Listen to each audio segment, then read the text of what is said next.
Whistles ಬೇಕಂತೆ ಒಂದು ನಿಮಿಷ ಯಾ ಕಡೆ ಆ ಕಡೆ ಇನ್ನೊಂದು ಕಡೆ ನೋಡಿ ನೋಡಿರುವಂಥ ಕೈ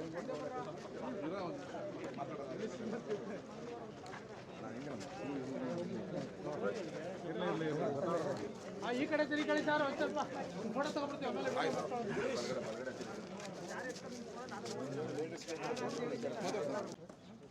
ಜೋಗೇಶ್ ಈ ಕಡೆ ನೋಡಿ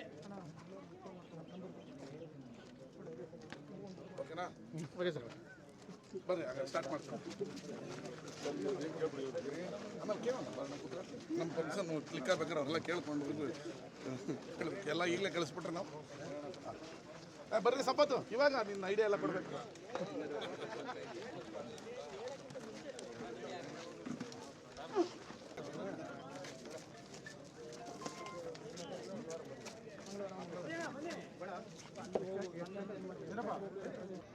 ದಯವಿಟ್ಟು ಚೇರ್ ಇದೆ ಚೇರ್ ಒಳಗೆ ಕೂತ್ಕೊಳ್ಳಿ.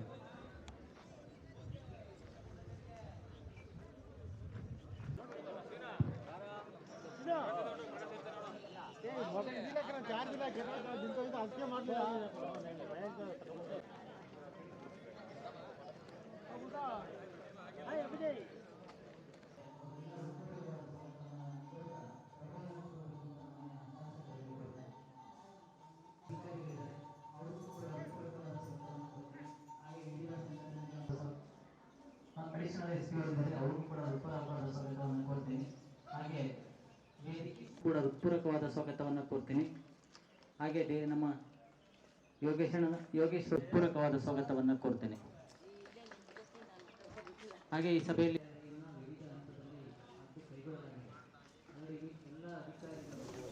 ನಮ್ಮ ಮಂಡ್ಯದ ಬೂದ್ನೂರು ಐತಿಹಾಸಿಕವಾದ ಒಂದು ಕ್ಷೇತ್ರ.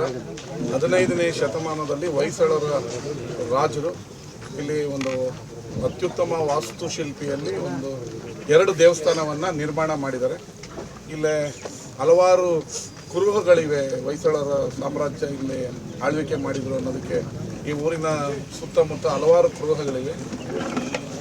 ಹಳೆ ಕುರುಹುಗಳಿದೆ, ಅದಕ್ಕೆ ಸಂಬಂಧಿಸಿದ ಕೆಲವೊಂದು ಶಾಸನಗಳು ಸಿಕ್ಕಿವೆ. ಈ ಹೊಸ ಬೂದ್ನೂರಿನಲ್ಲಿ ಅನಂತ ಪದ್ಮನಾಭ ದೇವಸ್ಥಾನ, ಇದು ದಕ್ಷಿಣ ಭಾರತದಲ್ಲಿ 2ನೇ ದೇವಸ್ಥಾನ. ಒಂದು ನಿಮ್ಮ ಕೇರಳದ ತಿರುವನಂತಪುರಂ ಬಿಟ್ಟರೆ ನಮ್ಮ ಮಂಡ್ಯದಲ್ಲಿ, ಅದರಲ್ಲೂ ಬೂದ್ನೂರಲ್ಲೇ ಇದೆ ಅನ್ನೋದಕ್ಕೆ ಹೆಮ್ಮೆ ಆಗುತ್ತೆ. ಅನಂತ ಪದ್ಮನಾಭ ಸ್ವಾಮಿ ದೇವಸ್ಥಾನ ಇದೆ ಮತ್ತು ಕಾಶಿ ವಿಶ್ವನಾಥ ದೇವಸ್ಥಾನ ಇದೆ. ಕಳೆದ 2 ವರ್ಷಗಳ ಹಿಂದೆ ಬೂದ್ನೂರು ಉತ್ಸವವನ್ನು ಆರಂಭ ಮಾಡಿದ್ವಿ ನಮ್ಮ ಸರ್ಕಾರ ಬಂದ ನಂತರ. ಮೊದಲನೇ ವರ್ಷದಲ್ಲಿ ಸಕ್ಸಸ್ಸನ್ನು ಆಯಿತು. ಕಳೆದ ವರ್ಷ ಮಾಡೋಣ ಅಂದ್ಕೊಂಡು ನಮ್ಮಲ್ಲೇ ಸಾಹಿತ್ಯ ಸಮ್ಮೇಳನ ಪಕ್ಕದೂರಲ್ಲಿ ಮಾಡಿದ್ರಿಂದ ಆ ದೊಡ್ಡ ಕಾರ್ಯಕ್ರಮದ ಮುಂದೆ ಇದು ಚಿಕ್ಕದಾಗಿ ಕಾಣಬಾರ್ದು ಅಂತೇಳಿ ಕಳೆದ ವರ್ಷ ಮಾಡಲಿಲ್ಲ. ಈ ವರ್ಷ 2ನೇ ಉತ್ಸವವನ್ನು ಮಾಡ್ತಾಯಿದ್ದೀವಿ. ಇದೇ 21, 22ನೇ ತಾರೀಕು, ಫೆಬ್ರವರಿ 21, 22ನೇ ತಾರೀಕು ಮಾಡ್ತಾಯಿದ್ದೀವಿ. ಅದರ ಪೂರಕವಾಗಿ ಇನ್ನಷ್ಟು ಕಾರ್ಯಕ್ರಮಗಳನ್ನು ಇಟ್ಕೊಂಡಿದ್ದೀವಿ. 17ನೇ ತಾರೀಕು ಈ ದೇವಸ್ಥಾನದ ಆವರಣದಲ್ಲಿ ಮಕ್ಕಳಿಗಾಗಿ ಚಿತ್ರಕಲಾ ಸ್ಪರ್ಧೆಯನ್ನು ಏರ್ಪಡಿಸಿದ್ದೀವಿ. ಶಾಲಾ ಕಾಲೇಜಿನ ಎಲ್ಲ ವಿದ್ಯಾರ್ಥಿಗಳು ಇದರಲ್ಲಿ ಭಾಗವಹಿಸ್ಬೋದು. ಭಾಗವಹಿಸಿ ಗೆದ್ದಂಥವ್ರಿಗೆ ಬಹುಮಾನ ಕೊಡ್ತೀವಿ ಮತ್ತು ಭಾಗವಹಿಸಿದ ಎಲ್ಲ ಮಕ್ಕಳಿಗೂ ಸಮಾಧಾನಕರ ಬಹುಮಾನವನ್ನು ಕೂಡ ಕೊಡೋದಕ್ಕೆ ನಾವು ರೆಡಿ ಮಾಡ್ಕೊಂಡಿದ್ದೀವಿ. ಅದಾದ ನಂತರ 18, 19 ಮಹಿಳೆಯರಿಗಾಗಿ ಕಸ್ಬಾ ಹೋಬಳಿಯ 30 ಊರಲ್ಲೂ ಕೂಡ ರಂಗೋಲೆ ಬಿಡುವಂಥ ಕಾರ್ಯಕ್ರಮವನ್ನು ಇಟ್ಕೊಂಡಿದ್ದೀವಿ. ರಂಗೋಲೆ ಬಿಡಿ ಮನೆಗೊಂದು ರಂಗೋಲೆ ಮನೆಗೊಂದು ಗ್ಯಾರಂಟಿ ಅಂತೇಳಿ ನಾವು ಸ್ಲೋಗನ್ ಇಟ್ಟು ರಂಗೋಲೆ ಬಿಟ್ಟ ಎಲ್ಲ ಮಹಿಳೆಯರಿಗೂ ಬಹುಮಾನವನ್ನು, ಉಡುಗೊರೆಯನ್ನು ನಾವು ಕೊಡ್ತಾಯಿದ್ದೀವಿ. ಅದ್ರ ಜೊತೆಗೆ ಪ್ರಥಮ ಬಹುಮಾನವಾಗಿ 5,000 ರೂಪಾಯಿಯ ಗಿಫ್ಟ್ ಪ್ಯಾಕ್, ದ್ವಿತೀಯ ಬಹುಮಾನವಾಗಿ 3,000 ರೂಪಾಯಿದ ಗಿಫ್ಟ್ ಪ್ಯಾಕ್, ತೃತೀಯ ಬಹುಮಾನವಾಗಿ 2,000ದ ಗಿಫ್ಟ್ ಪ್ಯಾಕನ್ನು ಕೊಡ್ತಾಯಿದ್ದೀವಿ. ಇದು 30 ಊರಲ್ಲೂ ಫಸ್ಟು, ಸೆಕೆಂಡು, ಥರ್ಡ್ ಪ್ರೈಸ್ ಇರುತ್ತೆ. ಪ್ರತಿ 30 ಊರಿಗೂ ಒಟ್ಟು 150 ಬಹುಮಾನವನ್ನು ಕೊಡ್ತೀವಿ. ಭಾಗವಹಿಸಿದ ಎಲ್ಲ ಮಹಿಳೆಯರಿಗೂ ಬಹುಮಾನವನ್ನು ಕೊಡ್ತಾಯಿದ್ದೀವಿ. ಅದರ ಜೊತೆಗೆ 18ನೇ ತಾರೀಕು ನಮ್ಮ ಹಲವಾರು ಕ್ರೀಡಾ ಇಲಾಖೆಯಿಂದ ಹಲವಾರು ಕ್ರೀಡಾಕೂಟಗಳನ್ನು ಕೂಡ ಏರ್ಪಡಿಸಿದ್ವಿ. ಅದಕ್ಕೂ ಬಹುಮಾನವನ್ನು ಕೊಡ್ತೀವಿ. ಹಗ್ಗ ಜಗಾಟ, ಲೆಮನ್ ಇನ್ ದ ಸ್ಪೂನು, ಆಮೇಲೆ ಕಬಡ್ಡಿ, ಖೋ ಖೋ, ಈ ರೀತಿಯ 10 ಕ್ರೀಡೆಗಳನ್ನು ಏರ್ಪಡಿಸಿದ್ದೇವೆ. ವಿಶ್ವಮಾನವ ಶಾಲಾ ಆವರಣದಲ್ಲಿ ಇದನ್ನು ಆಯೋಜನೆ ಮಾಡಿದ್ದೀವಿ. ಇದಾದ ನಂತರ 20ನೇ ತಾರೀಕು ಎಲಿ ಟೂರಿಸಮನ್ನು ನಾವು ಪ್ರೋತ್ಸಾಹಿಸಬೇಕು ಅಂತೇಳಿ ಹೆಲಿಕ್ಯಾಪ್ಟ್ರಲ್ಲಿ ಎಲ್ಲ ಓಡಾಡ್ಬೋದು ಅಂತೇಳಿ ಆಯೋಜನೆ ಮಾಡಿದ್ದೀವಿ. ನನ್ನ ಕಡೆಯಿಂದ 10 ಜನ ಗೌರ್ಮೆಂಟ್ ಶಾಲಾ ಮಕ್ಕಳಿಗೆ ಮತ್ತು 5 ಜನ ಪ್ರಗತಿಪರ ಹುಡುಕಿ ರೈತರಿಗೆ ಫ್ರೀಯಾಗಿ ಅವ್ರಿಗೆ ಹೆಲಿಕ್ಯಾಪ್ಟ್ರ್ ರೈಡನ್ನು ಮಾಡಿಸ್ಕೊಡ್ತೀನಿ. ಅಸ್ ನಿಮಗೂ ಇರುತ್ತೆ, ಮಾಡಿಸ್ಕೊಡ್ತೀನಿ. ಇದು ಶಾಲಾ ಮಕ್ಕಳು, ಗೌರ್ಮೆಂಟ್ ಶಾಲಾ ಮಕ್ಕಳು ಕೂಡ ಹೋಗಬೇಕು ಅನ್ನೋ ಬಯಕೆ ಇರೋದ್ರಿಂದ 10 ಮಕ್ಕಳನ್ನು ಬಿ ಒ ಅವ್ರಿಗೆ ಹೇಳ್ತೀನಿ, ಯಾರು ಕಳಿಸ್ತಾರೋ ಕಳಿಸ್ಲಿ. 10 ಮಕ್ಕಳಿಗೆ ಮತ್ತು 5 ಜನ ರೈತರಿಗೆ ನಾನು ಕಳಿಸ್ಕೊಡ್ತೀನಿ. ಮಹಿಳಾ ರೈತರು ಆಗ್ಬೋದು, ಜೆಂಟ್ಸ್ ರೈತರು ಆಗ್ಬೋದು, 5 ಜನಕ್ಕೆ ರೈತರಿಗೂ ಕಳಿಸ್ಕೊಡ್ತೀವಿ. ಅದನ್ನು ಚಿಕ್ಕಮಂಡ್ಯ ಮತ್ತು ಗೋಪಾಲ್ಪುರ ಮಧ್ಯದಲ್ಲಿ ಈಗ ಆಲ್ರೆಡಿ ಹೆಲಿಪ್ಯಾಡನ್ನು ರೆಡಿ ಮಾಡ್ತಾಯಿದ್ದೀವಿ. 3 ದಿನ ಇರುತ್ತೆ, ಅದು 2 ದಿನ ಸಾಕು ಅಂತಿದ್ವಿ, ಬೇಡ ಅಂತ 3 ದಿನ ಮಾಡ್ತಾಯಿದ್ದೀವಿ. ಅವತ್ತು ಸಂಜೆ ಹೊಸಬೋಧನ ದೇವಸ್ಥಾನದ ಆವರಣದಲ್ಲಿ ಆಹಾರ ಮೇಳಕ್ಕೆ ಉದ್ಘಾಟನೆಯನ್ನು ಮಾಡ್ತಾಯಿದ್ದೀವಿ. ಅವತ್ತು ರಾತ್ರಿ ಇಲ್ಲಿ ಫೈರ್ ಶೋ ಇರುತ್ತೆ, ವಿವಿಧ ಪಟಾಕಿಗಳ ಇದನ್ನು ಮಾಡಬೇಕು ಅಂತ ಮಾಡ್ತಾಯಿದ್ದೀವಿ. 20ನೇ ತಾರೀಕು. 21ನೇ ತಾರೀಕು ಕಾರ್ಯಕ್ರಮದ ಮುಖ್ಯ ವೇದಿಕೆಯ ಉದ್ಘಾಟನೆ ಇದೆ. ಈ ಬಾರಿ ಕಳೆದ ಬಾರಿ ಹೊಸಬೋಧನ ಹೆಬ್ಬಾಗ್ಲಿಂದ ಮೆರವಣಿಗೆ ಇಟ್ಕೊಂಡಿದೆ. ಈ ಸರಿ ಸಾರ್ವಜನಿಕರು ಎಲ್ಲರೂ ಹಳೆ ಬೂದ್ನೂರಿಂದ ಮೆರವಣಿಗೆ ಮಾಡಬೇಕು ಅಂತಿರೋದ್ರಿಂದ ರಾಜ್ಯ ಮತ್ತು ಹೊರ ರಾಜ್ಯದ ವಿವಿಧ ಕಲಾ ತಂಡಗಳ ನೇತೃತ್ವದಲ್ಲಿ ಹಳೆ ಬೂದ್ನೂರಿಂದ ನಾವು ಮೆರವಣಿಗೆಯನ್ನು ಆರಂಭಿಸ್ತಾ ಇದ್ದೀವಿ. ಆ ಮೆರವಣಿಗೆಗೆ ಕಸಬಾ ಹೋಬಳಿಯ 30 ಊರಿನ ಯಜಮಾನರುಗಳಿಗೂ ಎಲ್ಲರನ್ನೂ ಕೇಳ್ಕೊಳ್ತೀವಿ, ಹೇಳ್ತೀವಿ, ಆ ಊರಲ್ಲಿರುವಂಥ ಪೂಜೆಯನ್ನು ತನ್ನಿ ಮೆರವಣಿಗೆಗೆ ರಂಗು ಕೊಡಿ ಅನ್ನೋದನ್ನು ನಾವು ಎಲ್ಲ ಊರಿನ ಮುಖ್ಯಸ್ಥರ ಪರವಾಗಿ ಕೇಳ್ಕೊತಾ ಇದ್ದೀವಿ. ನಾವು ಊರುಗಳಿಗೆ ಹೋಗಿ ಹೇಳ್ತೀವಿ, ಎಲ್ಲ ದೇವರುಗಳು ಮೆರವಣಿಗೆಗೆ ಬಂದರೆ ಅದಕ್ಕೊಂದು ಕಳೆ ಇರುತ್ತೆ. ಇದು ಫಸ್ಟ್ ಟೈಮ್ ಆಗ್ತದೆ. 21ನೇ ತಾರೀಕು 7 ಗಂಟೆಗೆ ಮಾನ್ಯ ಕೃಷಿ ಸಚಿವರು ಉದ್ಘಾಟನೆಯನ್ನು ಮಾಡ್ತಾರೆ. ಅವತ್ತು ಸಾಂಸ್ಕೃತಿಕ ಕಾರ್ಯಕ್ರಮವಾಗಿ ಗುರುಕಿರಣ್ ಅವರ ಸಂಗೀತ ಕಾರ್ಯಕ್ರಮ ಇದೆ. ಇನ್ನು ಸಮಾರೋಪ ಸಮಾರಂಭ 22ನೇ ತಾರೀಕು ಇದೇ ಹೊಯ್ಸಳ ವೇದಿಕೆಯಲ್ಲೇ, ಮುಖ್ಯ ವೇದಿಕೆಯಲ್ಲೇ ರಾತ್ರಿ ನಡೆಯುತ್ತೆ. ಅದಕ್ಕೆ ರಾಜೇಶ್ ಕೃಷ್ಣನ್ ಮತ್ತು ಇನ್ನೊಂದು ಎಂಥ ಜಯರಾಮ್ ಏನು ಹೇಳಿದ್ರು, ಡಿ ಸಿ ಅವ್ರು ಹೇಳಿದ್ರು, ಓಕೆ, ರಾಜೇಶ್ ಕೃಷ್ಣನ್ ಅವರ ಅಲ್ಲ ಇನ್ನೊಂದೇನೋ ಹೇಳಿದ್ರು, ರಾಜೇಶ್ ಕೃಷ್ಣನ್ ಅವರ ಸಂಗೀತ ಕಾರ್ಯಕ್ರಮ ಇರುತ್ತೆ. ಈ 3 ದಿನ ಮತ್ತು ಈ ವಾರ ಪೂರ್ತಿ ಹೊಸ ಬೂದ್ನೂರು ಉತ್ಸವವನ್ನು ನಾವು ಜಗತ್ ಪ್ರಸಿದ್ಧ ಮಾಡಬೇಕು ಅನ್ನೋ ಏಕೈಕ ಉದ್ದೇಶ. ಬೂದ್ನೂರಿನ ಹೆಸರು ಮತ್ತು ಈ ಬೂದ್ನೂರಿನ ದೇವಸ್ಥಾನದ ಮೆರುಗು ಇಡೀ ವಿಶ್ವಕ್ಕೆ ಗೊತ್ತಾಗಬೇಕು. ಇಡೀ ದೇಶ ವಿದೇಶಗಳಿಂದ ಪ್ರವಾಸಿಗರು ನಮ್ಮ ದೇವಸ್ಥಾನಕ್ಕೆ ಭೇಟಿ ಕೊಡಬೇಕು. ಅದರ ಮುಖಾಂತರ ಮಂಡ್ಯ ತಾಲೂಕು ವಿಶ್ವ ಮಟ್ಟದಲ್ಲಿ ಗುರುತಿಸ್ಕೊಳ್ಬೇಕು. ಅದಕ್ಕೆ ರೂಪರೇಷೆಗಳನ್ನು ಹಂತವಾಗಿ ಹಾಕ್ತೀವಿ. ಈಗ ಉತ್ಸವದ ಮೂಲಕ ಸೋಷಿಯಲ್ ಮೀಡಿಯಾಗಳ ಮುಖಾಂತರ, ನಿಮ್ಮ ಮಾಧ್ಯಮದ ಮುಖಾಂತರ ಬೂದನೂರಿನ ಉತ್ಸವವನ್ನು ಇಡೀ ವಿಶ್ವಕ್ಕೆ ತೋರಿಸೋವಂಥ ಕೆಲಸವನ್ನು ನಾವು ಮಾಡೋದಕ್ಕೆ ಹೊರಟಿದ್ದೀವಿ. ಅದಕ್ಕೆ ನಿಮ್ಮೆಲ್ಲರ ಸಹಕಾರ ಬೇಕು ಅಂತ ಕೇಳ್ತೀವಿ. ಸರ್, ಅದು ನನಗೆ ಅದಕ್ಕೆ ನಾವೇನು ಇನ್ವಾಲ್ವ್ಮೆಂಟ್ ಏನಿಲ್ಲ.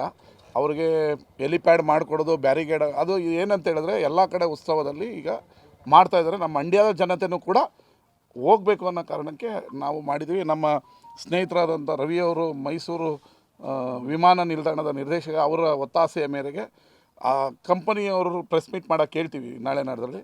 ಅವರು ನಿಮ್ಮೆಲ್ಲ ಪ್ರಶ್ನೆಗಳಿಗೂ ಉತ್ತರ ಕೊಡ್ತಾರೆ. ಜನಕ್ಕೆ ಒಂದು ಒಳ್ಳೆಯದಾಗಬೇಕು ಮತ್ತು ನನ್ನ ಕಡೆಯಿಂದ ರೈತರಿಗೆ, ಮಕ್ಕಳಿಗೆ ಆಗಬೇಕು ಅಂತೇಳಿ ನಾನು ಮಾಡ್ತೀನಿ. ಉದ್ಘಾಟನೆ ಸಮಾರಂಭವನ್ನು ನಮ್ಮ ಕೃಷಿ ಸಚಿವರು ಮಾಡ್ತಾರೆ.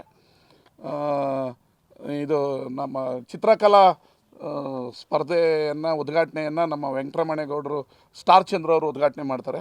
ಕ್ರೀಡಾಕೂಟವನ್ನು HP ರಾಮು ಮತ್ತು ಆತ್ಮಾನಂದ್ ಅವರು ಉದ್ಘಾಟನೆ ಮಾಡ್ತಾರೆ. ಇನ್ನು ರಂಗೋಲಿ ಸ್ಪರ್ಧೆಯನ್ನು ಯಾರ ಹತ್ರ ಉದ್ಘಾಟನೆ ಮಾಡಿಸ್ಬೇಕು ಅಂತ ಚರ್ಚೆ ನಡೀತಾ ಇದೆ, ಮಾಡಿಸ್ತೀವಿ. ಹೀಗೆ ಎಲ್ಲ ಕಾರ್ಯಕ್ರಮಗಳನ್ನು ಭಾಳ ಅದ್ಧೂರಿಯಾಗಿ ಮಾಡ್ತಾಯಿದ್ದೀವಿ. ನಿಮ್ಮೆಲ್ಲರ ಸಹಕಾರ ಇರಲಿ, ದೇವರ ಆಶೀರ್ವಾದ ನಮ್ಮ ಮೇಲೆ ನಿಮ್ಮ ಮೇಲೂ ಇರಲಿ ಅಂತ ಕೇಳ್ಕೊತೀನಿ.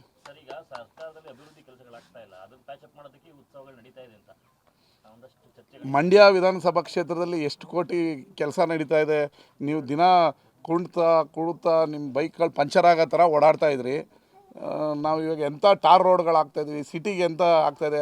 ಈಗ ಸಿಟಿಗೆ ಇನ್ನೂ 25 ಕೋಟಿ ಬಿಡುಗಡೆ ಮಾಡಿದ್ದೀನಿ. ಇನ್ನು 6 ತಿಂಗಳಲ್ಲಿ ಸಿಟಿ ಚಿತ್ರಣ ಚೇಂಜ್ ಆಗುತ್ತೆ.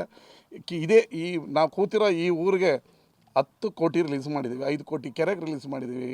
ಊರ ಒಳಗಡೆ ಈಗ ಆಲ್ರೆಡಿ 2 ಕೋಟಿ ರೂಪಾಯಿ ಕಾಮಗಾರಿ ನಡೆದಿದೆ. ಒಂದೊಂದು ಪಂಚಾಯತಿಗೆ 40-50 ಕೋಟಿಯನ್ನು ಯಾವ ಸರ್ಕಾರದ 80 ವರ್ಷದ ಇತಿಹಾಸದಲ್ಲಿ ಇದೆ ಅಂತ ಹೇಳಿದ್ರೆ ಟೀಕೆ ಮಾಡೋರು. ವೈಟ್ ಪೇಪರ್ ಇದೆ, ಮೈಕ್ ಇದೆ, ಮಾಡಬಹುದು. ಅದಕ್ಕೆ ಸರ್ವ ಸ್ವತಂತ್ರವಾಗಿ ಉತ್ತರ ಕೊಡೋಕ್ಕೆ ನಾವು ರೆಡಿ ಇದ್ದೀವಿ. ಇದರಲ್ಲೇನು ಮುಚ್ಚುಮರೆಲ್ಲ, ಯಾವುದು ಮಂಗ ಮಾಯ ಭೂತ ಕನ್ನಡಿ ಇಟ್ಟು ಅಭಿವೃದ್ಧಿ ಮಾಡೋಕ್ಕೆ ರೋಡ್ ಮೇಲೆ ಮಾಡಬೇಕು, ನೀರಲ್ಲೇ ಓಡಿಸ್ಬೇಕು. ಈ ಬೂದ್ನೂರಿಗೆ 10 ಕೋಟಿ ರಿಲೀಸ್ ಮಾಡಿ 5 ಕೋಟಿದು ಆಲ್ರೆಡಿ ಚಾನಲ್ ಕೆಲಸ ಮುಗಿದಿದೆ, ಇನ್ನೂ 5 ಕೋಟಿದು ಮಾಡಬೇಕು. ಇದು ಯಾವನು ಕದ್ದು ಮುಚ್ಚಿ ಮಾಡೋಕ್ಕಾಗಲ್ಲ, ಎಲ್ಲರೂ ಜನ ಕಣ್ಮುಂದೆನೇ ಮಾಡಬೇಕು. ಕಣ್ಣಿಲ್ಲ ಅಂದರೆ ನೀವೇನು ಮಾಡೋಕ್ಕಾಗಲ್ಲ. ಅನಂತ ಪದ್ಮನಾಭ ಅವ್ರಿಗೆ ಕಣ್ಣು ಕೊಡಲಿ. ಈಗ 20 ಲಕ್ಷ ರೂಪಾಯಿ ಇದರಿಂದ ಏನೋ ಪ್ರವಾಸೋದ್ಯಮದಿಂದ ಬಿಡುಗಡೆ ಆಗಿದೆ. 50 ಲಕ್ಷ ರೂಪಾಯಿಯನ್ನು ಕನ್ನಡ ಸಂಸ್ಕೃತಿಯಿಂದ ಕೇಳಿದ್ದೀವಿ, ಅದು ಇನ್ನೂ ಬಿಡುಗಡೆ ಆಗಿಲ್ಲ.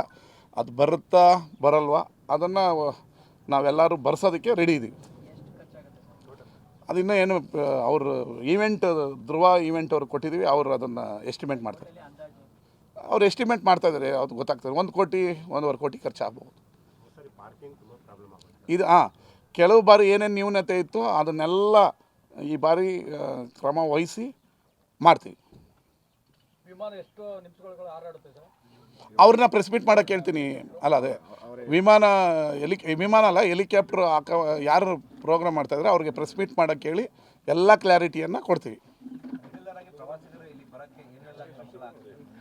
ನೆಕ್ಸ್ಟು ಇದು ಮುಗಿದ ತಕ್ಷಣ ಇದಕ್ಕೊಂದು ಪ್ಯಾಕೇಜ್ ರೆಡಿ ಮಾಡಿ ಬೂದ್ನೂರಿಗೆ ಪ್ರವಾಸಿ, ಅಂದರೆ ಈಗ ಹೋದ ಸರಿಗಿಂತ ಈ ಸರಿ ಪ್ರವಾಸಿಗರು ಜಾಸ್ತಿ ಆಗಿದ್ದಾರೆ. ಫಸ್ಟು ಗೊತ್ತಾಗಬೇಕು ಜನಕ್ಕೆ. ಆಗ ಜಾಸ್ತಿ ಜನ ಬರೋಕ್ಕೆ ಶುರು ಆಗ್ತಾರೆ, ಬಸ್ ಬಿಡ್ತೀವಿ, ಇಲ್ಲಿಗೆ ಪಾರ್ಕಿಂಗ್ ವ್ಯವಸ್ಥೆ ಮಾಡ್ತೀವಿ, ಎಲ್ಲ ರೀತಿ ಮಾಡ್ತೀವಿ. ಜನ ಬರಲಿ. ಈಗ ಮೊದಲನೇ ವರ್ಷ 10 ಜನ ಬರ್ತಿದ್ರೆ ಈಗ 50 ಜನ ಬರೋಂಗಾಗಿದ್ದಾರೆ. ಆಮೇಲೆ ಇಲ್ಲಿ ಪ್ರವಾಸೋದ್ಯಮ ಆಗ್ತಿದ್ದಂಗೆ ನೆಕ್ಸ್ಟ್ ವ್ಯಾಪಾರ ಜಾಸ್ತಿ ಆಗ್ತದೆ, ಹೋಟ್ಲು ಸ್ಟೇಯಿಂಗ್ ಇನ್ನು ಅದಕ್ಕಿಂತ ಜನ ಜಾಸ್ತಿ ಆಯ್ತಾನೆ ಹೋಟ್ಲು ಸ್ಟೇ ಬೇಕಾಗ್ತದೆ, ಊಟ ವ್ಯವಸ್ಥೆ. ಪ್ರವಾಸಿಗರ ಸಂಖ್ಯೆ ಜಾಸ್ತಿ ಆಗಲಿ ಅನ್ನೋ ಭಾವನೆಯಿಂದ ನಾವು ಇದನ್ನು ಮಾಡ್ತಾ. ಇಲ್ಲಾಂದರೆ ನಾನು ಇದನ್ನು ಮಂಡ್ಯದಲ್ಲಿ ಮಾಡ್ಬೋದಾಗಿತ್ತು, ಮಂಡ್ಯ ಸ್ಟೇಡಿಯಮಲ್ಲಿ ಮಾಡ್ಬೋದಾಗಿತ್ತು. ಇದು ನಿಮಗೊಂದು ಮಾಹಿತಿಗಾಗಿ, ಕರ್ನಾಟಕ ರಾಜ್ಯದಲ್ಲೇ ಒಂದು ಹಳ್ಳಿಯಲ್ಲಿ ದೊಡ್ಡ ಉತ್ಸವ ಮಾಡ್ತಿರೋದು ಮಂಡ್ಯದಲ್ಲಿ ಮಾತ್ರ. ಮಿಕ್ಕಿದಲ್ಲೆಲ್ಲ ಅವರು ತಾಲೂಕು ಹೆಡ್ ಕ್ವಾರ್ಟರ್ಲಿ, ಡಿಸ್ಟಿಕ್ ಹೆಡ್ ಕ್ವಾರ್ಟರ್ಗಳಲ್ಲಿ ಉತ್ಸವ ಮಾಡ್ತಾರೆ. ಒಂದು ಹಳ್ಳಿ ಒಳಗಡೆ ದೊಡ್ಡ ಮಟ್ಟದ ಜಿಲ್ಲಾ ಮಟ್ಟದ ಉತ್ಸವವನ್ನು ಮಾಡ್ತಾ ಇರೋ ಹೆಗ್ಗಳಿಕೆ ಮಂಡ್ಯಕ್ಕೆ, ಅಂದರೆ ನಮ್ಮ ವಿಧಾನಸಭಾ ಕ್ಷೇತ್ರಕ್ಕೆ ಸೇರುತ್ತೆ. ಈಗ ಪೊಲಿಟಿಕ್ಸ್ ಮಾಡೋಣ.